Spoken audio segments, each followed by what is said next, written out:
Hey there, it's Michael Greenwood. So back with another video. And for this one, I'm going to be talking about 10 things that you need to know before starting a business or company. So number one is to be prepared for the business side of any business, really. So it's very important. I read a book called E-Myth, E-Myth Revisited, probably about 12 years ago, something like that.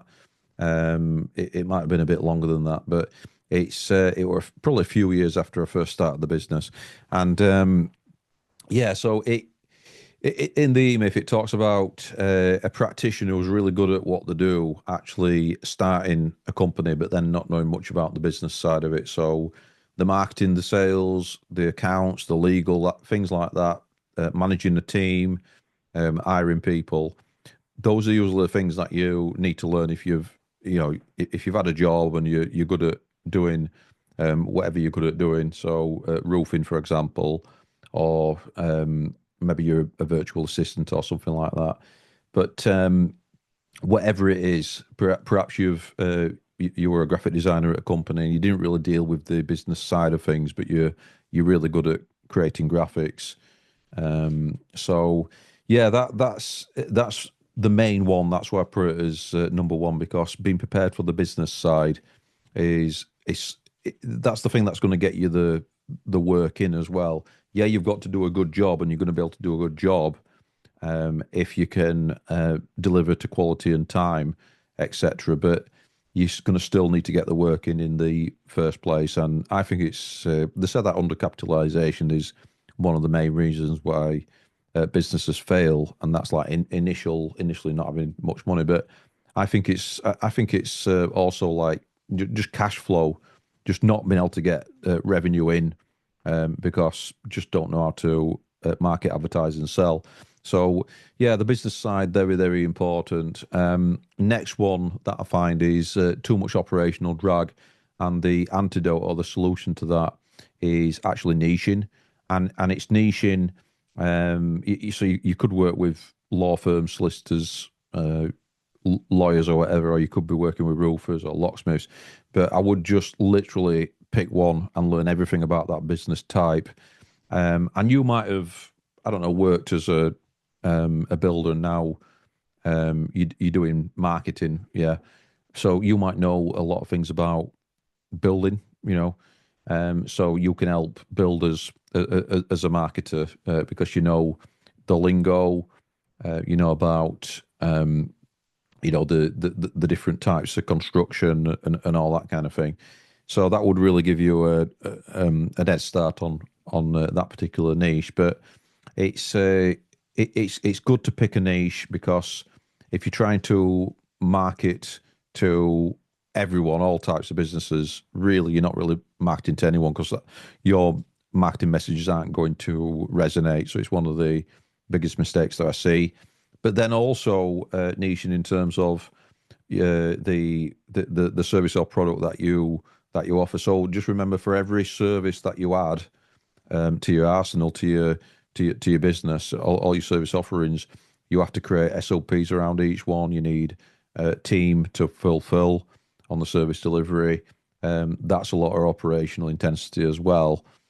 So that's all moving parts in the business, and cogs and things to go wrong and problems to solve.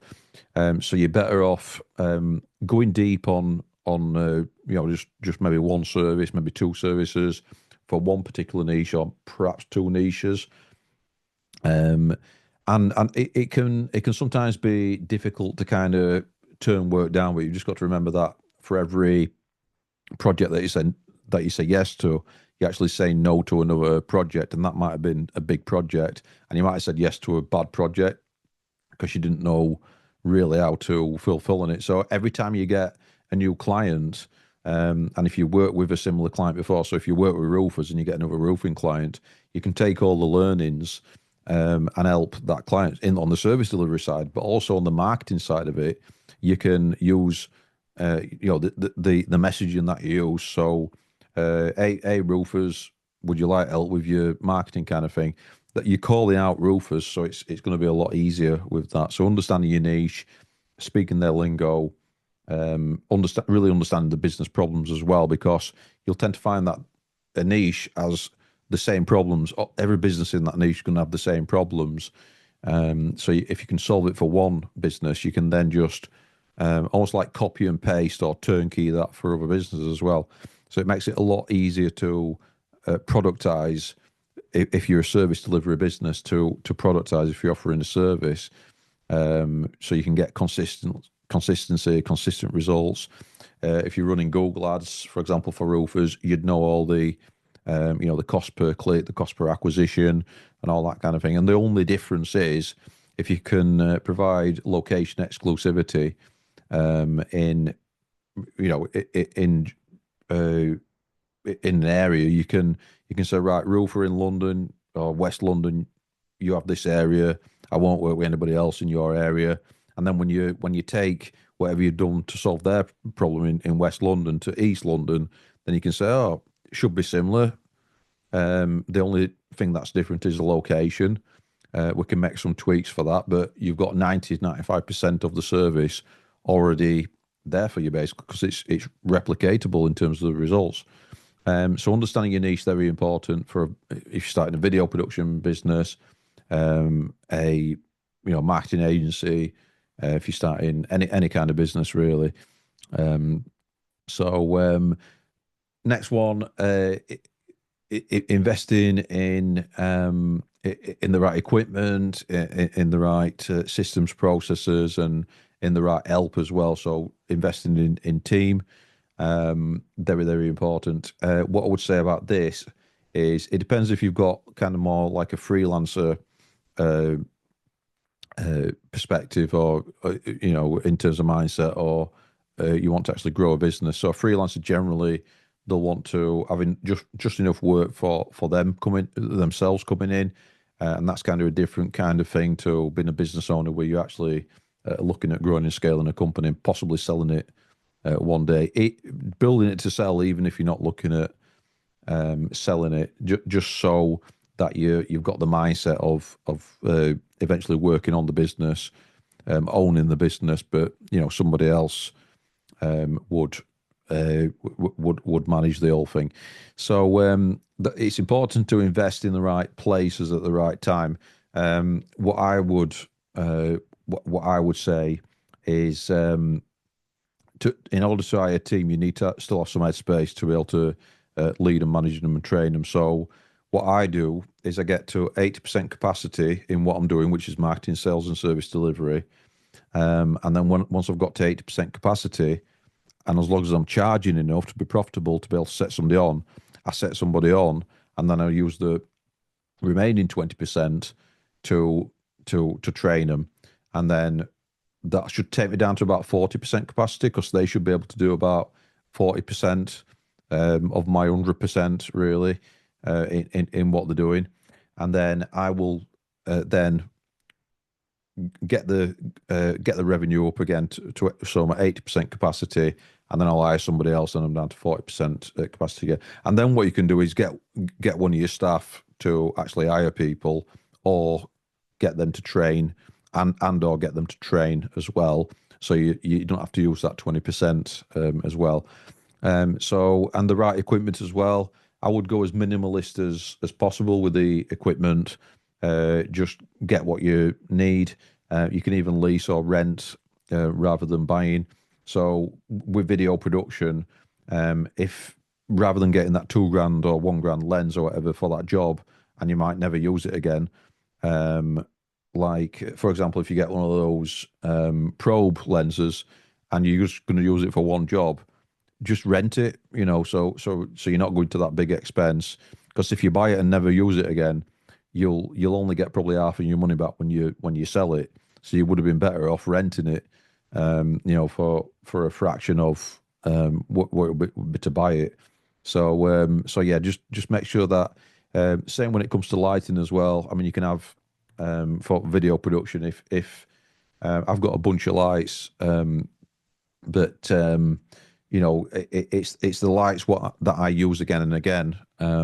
If I needed anything, like let's say a client said, look, I need a red camera, or I need an Arri, I would rent that. I would rent that because I've got Sony cameras and a couple of Canons and Black Magics. So I don't have any red ones. I had a red camera, but I sold it. But I had an old red camera. But yeah, if a production needed a red camera, I would rent it for that production. I wouldn't buy it. So have your base gear, and then rent whatever you need. I mean, obviously things like C stands, they're always good to own and things like that because they last a long time. But camera bodies, it's one of those things. Lenses, they can last a long time, but the bodies go out of date. So just be aware of the depreciation on the assets as well, and just also know that you don't have to have the latest cameras. You don't have to have the 8K cameras or anything like that. Just be aware of what the what you need rather than what you want. So think of things as is it a need or a want.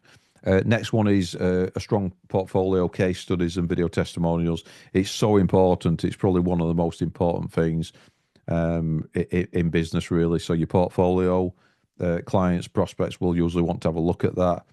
Video testimonials are very powerful. So actually film your clients, even if you're doing like an edit only package on the videography side of it, or if you're a logo designer, you can, or a web designer. Sometimes you don't meet your clients, but you can still go on a Zoom call and record it and ask them some questions as a video testimonial. So yeah, get your video testimonials. Always be adding to your portfolio, and what you can do is level up with your portfolio. So you can every time call it leveling up in terms of the kind of clients that you get. So you might and there might be stepping stones as well. So you might do like a bigger job and you get a testimonial from that and you case study it. So you've got a case study, and then you can then use that to as leverage to get a bigger client than that. Next up, we've got pricing and packages. So this is a pain point for many videographers, and I know it's difficult to price, but what I would say is I would look at value based pricing rather than selling on price. You want to look at value. I'll just give you a kind of a whistle stop explanation of that. Basically, so what you don't want to do, in my opinion, or what I don't do, is this commoditized pricing where you're competing on price. So you're doing the cheapest prices, will match any price, all that kind of thing. If you're going to do the price match thing, then it's got to be like for like. So don't just price match willy nilly. Don't just take the prospect's word for it. Ask for evidence. Actually check out the evidence. Actually phone that competitor who's doing that cheaper price and find out if it's like for like for a start. The next thing is you can actually level up your service delivery by on the video production side of it, offering a video marketing service. So you're not just supplying videos or video assets, and you're certainly not just following orders and just creating the exact video that the client wants, but you're actually going through discovery and saying, "Hey, client, you said you wanted XYZ video, but why do you actually want the video?" And then you find out about the marketing plan, and if they've got one, and you can help them with the marketing plan. You can help them with paid ads as well to power the videos and the views and conversions. And then you can start to create videos for different stages in the funnel. And that's how you can get into value-based pricing, because it's what value pricing is not, is charging more money for the same thing.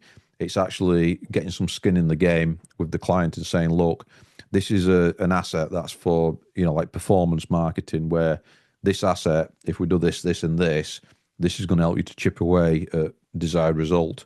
So what you can do when you're doing your discovery, you've got to be kind of confident we're doing this in what you're talking about in terms of business. And this is why business is a lot about communication. It's a lot about being able to get information from business owners with what the actual goals are. And I can do some other videos on this if you want, but it's basically finding out where they are, point A, where they want to be, point B, and then where they really want to be, point C. So it's like an initial destination, like it would be nice to get there, but then there's the ultimate destination, which would be like dream outcome. And then you help them to get there, and you get them to put enough a proportion of the marketing budget into chipping away at that, and you become a video marketer rather than um, a, a video a video producer, because video marketing requires a video producer. Video marketing is a video strategy would fit within a digital marketing strategy, a marketing strategy. So if you start to think like that, project-based pricing is fine, better than hourly rate, definitely not hourly rate. So yeah, if anybody says what's your hourly rate, I'll pay you hourly rate. That's like an employee thing. So definitely project-based, or charging by the job. But if you can get into the marketing as well, that's a lot better, and have conversations with them around, right, what's your budget for this? What's your, that kind of thing. Right, what do you want to achieve though? Why do you want the video? Not just I want a video. And if you can get yourself further up the pecking order then, so you're more into marketing agency, rather than just commoditized video asset. Here's video asset, Mr. Client, Mrs. Client, you distribute it. So how are you distributing it? Do they need help with distributing it as well? What do they want to get from it? What are the impact and results they want to get from it? So that's more advanced, but that's the route I took. So next one is understanding like your insurance and your legal and stuff like that, especially if you're going for maybe public sector clients, and you've got to think about public liability, professional indemnity, and all that kind of thing here in the UK. Insurance for your gear. What if you're having illegal trouble? All that kind of thing. So that's quite important as well. Copyright. So any images you're using, any music you're using, all that kind of thing. Very, very important. So getting sign off on those, getting licenses and agreements to use those, very, very important. And then obviously I mentioned insurance for your gear, but making sure that you're taking regular photos of your gear as well for wear and tear, so you've got evidence that, let's say you've got let's say you've got a lens and you only use it once a year. That's not going to have much wear and tear at all, if any. So then, if the insurance 4 years down the line, anything happens to that lens, and there's nothing wrong with it, the insurance company might turn around and say, "Oh, it's 4 years old. We're only going to give you X amount, depending on your insurance." But you can turn around and say, "Well, that's pristine. Look at the photos of it," and stuff like that. So just be mindful of your legal and your insurance. Next is this is kind of going on from your business side, which I mentioned. You got your marketing and everything, but with your business side, you've also got your managing your team, leading and managing your different departments, and just thinking about things in terms of business and profit and ROI. And if you're running as return on ad spend and stuff like that. But I wanted to run through mastering marketing as well, and perhaps some networking, because I said that your network is your net worth, which is true. So your job as a business owner is really to meet as many people as possible who are going to benefit from your service. Really, that as a creative business owner, that's what you want to be doing at least half of your day, I'd say. And then if you find that all day, every day, you're filming videos and editing videos, you're probably doing it, you're probably not going to scale. And if you're even thinking about hiring somebody to do the selling for you, you're probably not going to scale, because the businesses that I've seen do well, they usually get into a mode of being a marketer, being a salesperson, project manager, maybe some quality control early on, but really you've got to be driving the business rather than doing the video production. And I know that can be a bitter pill to swallow for a lot of creatives, but to actually scale a business, that's usually what you need to do, unless you team up with somebody, unless you team up with somebody and 50-50 on the business, and you go into business partnership and they're really good at sales and marketing, you can do the service delivery side of it. That's another option. But usually if you're a solopreneur, sole business owner, only you owns your company, usually unless you get involved in a big way in the marketing and sales, usually not going to be able to scale, and that's in my experience. Um, so yeah, mastering your marketing. What is marketing? It's generating awareness for your business. So from strangers to be aware of your business, getting people to raise their hands, and then taking them through a sales cycle, nurturing them, and then looking to close them. So that's mastering marketing and networking. Networking, you've got LinkedIn, you've got face-to-face networking, you've got things like BNI for networking, different networking groups as well. I've just rejoined a small local one. So yeah, get out there and do some networking, meet some more people. Um, it's pretty much vital really in business. Next is going to be being able to manage yourself. So managing yourself, you've got to be able to manage yourself before you can manage others. That's in Stephen Covey, Seven Habits of Highly Successful People, a really good leadership and management book, which I'd recommend. So being able to manage projects, very important. So there's a quality triangle as well. So you've got your quality, your time, your resources. Got to be able to do things within budget for clients as well. Got to be able to manage expectations. Got to be able to manage team. When you've got multiple projects going on, you can use things. We use ClickUp. You can use Notion, but that's more knowledge management. We use Notion as well, but for knowledge management, for SOPs and storing information and things like that. You can use Trello as well, which is nice and visual. I like Trello as well, but ClickUp kind of covers that now, and it has done for years actually. So, but I still like Trello. It's quite nice. It's quite visual. So it's a Kanban style, so you can move projects through the process from left to right. So yeah, so project management, very important. Being able to the quality aspect as well, getting things out on time, touch points with clients. So right, what Mr. or Mrs. Client, we're going to have it done by this time. You're going to have some contingency, so you'll have some risk with the project. One of the risks might be, right, what if me team member gets ill? Right, am I going to have to do the editing? I've got somebody on standby just in case. If that happens, how long is it going to take to get a replacement from a video editor? Am I going to have to build that into the timeline? So you might want to build 2 or 3 days into that. So if it does take actually 2 days to do the edit, then you might want to say, well, 5 days to the client, or something like that. So you got those 3 days slack. So that's very important as well.